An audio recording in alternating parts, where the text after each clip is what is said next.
ভাই কাকার ছেলের জন্য মেয়ে দেখতে যাচ্ছিলাম। আমার সাথে ছিল কাকা, আমার বাবা মা আর কাকার ছেলে। বহুত মজা আয়েগা। তো যেতে যেতে বাজারে দেখি এক লোক একটা মেয়ের সাথে খুব ঝামেলা করছে ভাই। আমি আর সহ্য করতে পারলাম না, গিয়ে মারলাম সপাটে এক চল লোকটাকে। অনেক জোরে মেরেছিলাম তো, তাই মেয়েটা ভয় পেয়ে গেছিল। ভয় পেয়ে আমাকে এক ধাক্কা দিয়ে সরিয়ে দিল। তো যাই হোক আমরা ওখান থেকে বেরিয়ে গেলাম, দেরি হয়ে যাচ্ছিল। যথারীতি আমরা মেয়ের বাড়িতে পৌঁছালাম, বসেছিলাম, কথাবার্তা হচ্ছিল। তারপরে মেয়েটিকে ডাকা হলো। মেয়েটি বেশ ভালো ছিল ভাই, সুন্দর, সুশীল।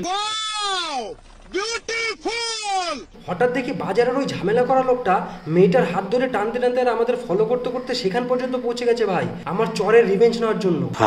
লোকটার সামনে গিয়ে জিজ্ঞেস করলাম, একে তো বাজারে মেয়েদের সাথে ঝামেলা করেন, তার উপর আবার ফলো করতে করতে এখানে চলে এসেছেন, আপনার প্রবলেমটা কি মশাই? লোকটা রেগে লাল লাল চোখ নিয়ে আমার দিকে তাকিয়ে বললো, মেয়েটির সাথে ঝামেলা করছিলাম, সেটা আমার পার্সোনাল ম্যাটার, কারণ মেয়েটি আমার ওয়াইফ হয়।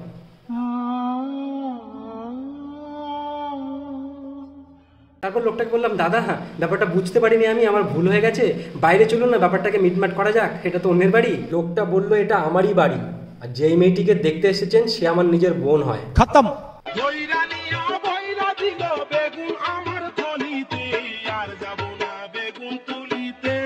मुझे सब है पता, আমার মা।